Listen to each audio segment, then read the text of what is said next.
changing, we're flying high, creating a complaint-free world. No more, no more complaining people. Their lives are changing, we're flying high, creating a complaint-free world.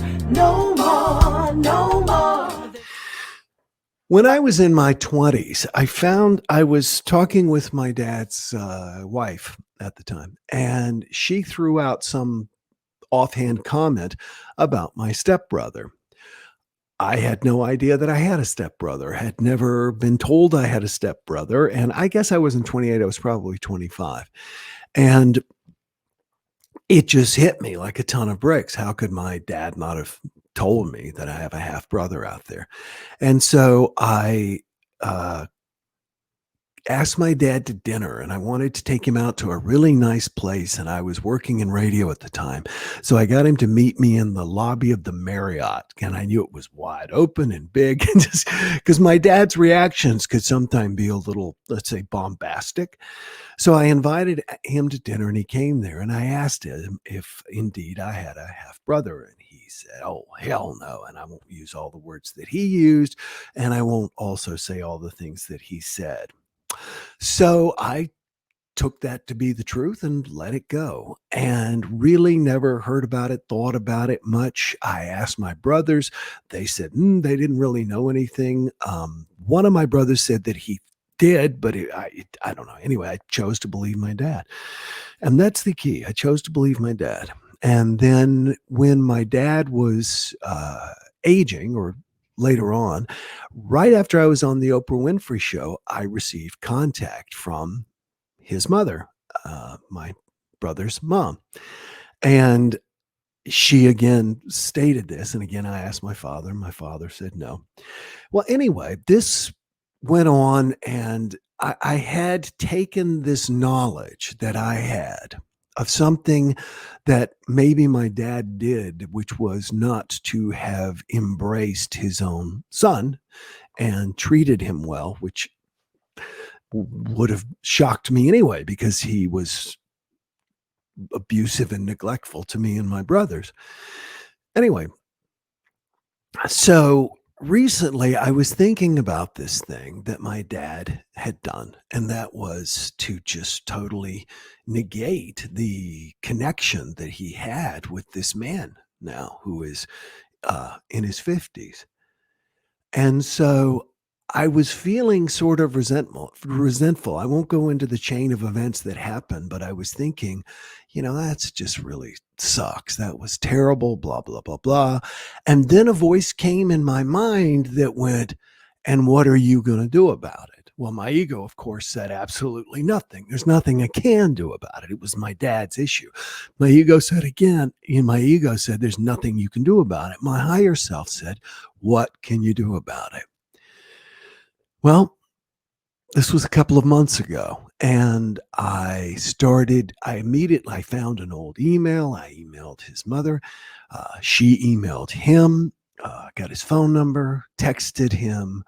We ended up talking and discovered just what very different realities we had lived. And it's kind of funny.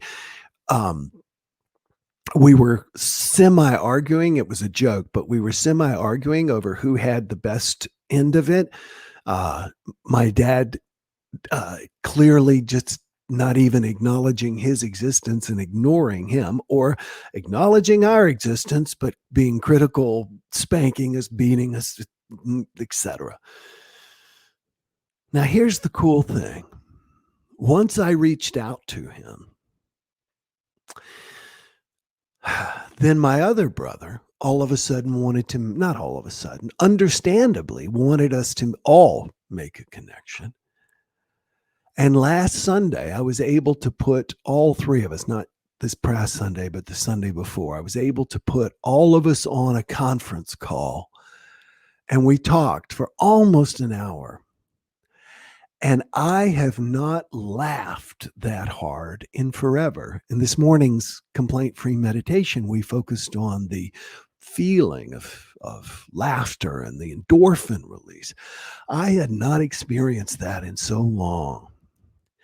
And I see now, because I was not a great brother to my younger brother, and now I have an opportunity to be a good brother to my youngest brother and to reach out and to embrace him as my brother every bit as much as I do my other brother. My third brother has made his transition. He passed away about 5 years ago.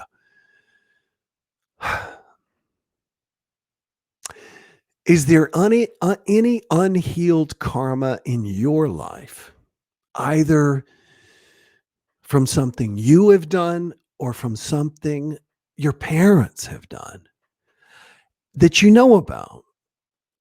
I just want to invite you to consider the idea of turning that around, of doing what you can, as small as it is, to improve it, to make it right. It's not that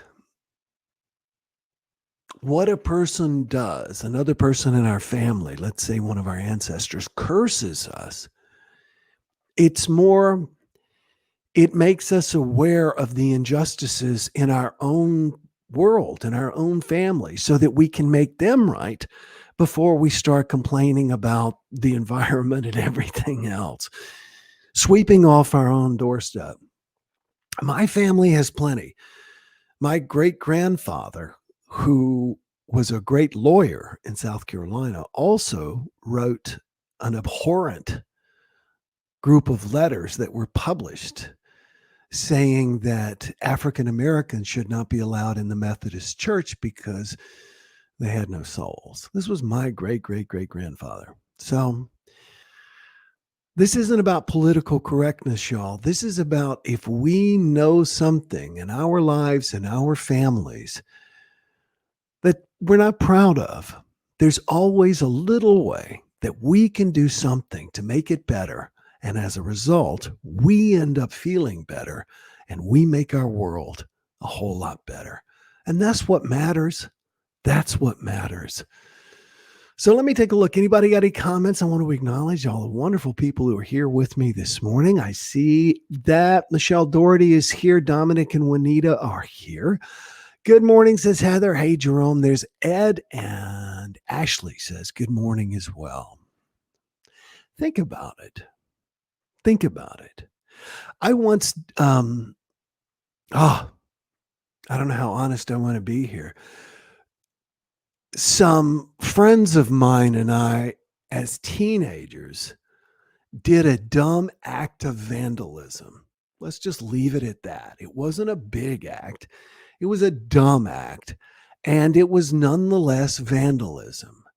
And later on, when I was in my 30s, when I was applying to ministerial school, I was literally thinking back in my life of things that I had done that maybe I could make amends for, make better.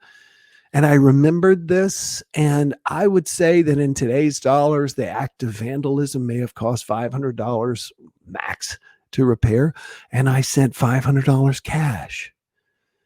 It's never too late to heal bad karma. All right, everybody, listen, thank you so much for being with me. Enjoy today, and we'll talk tomorrow. Bye-bye.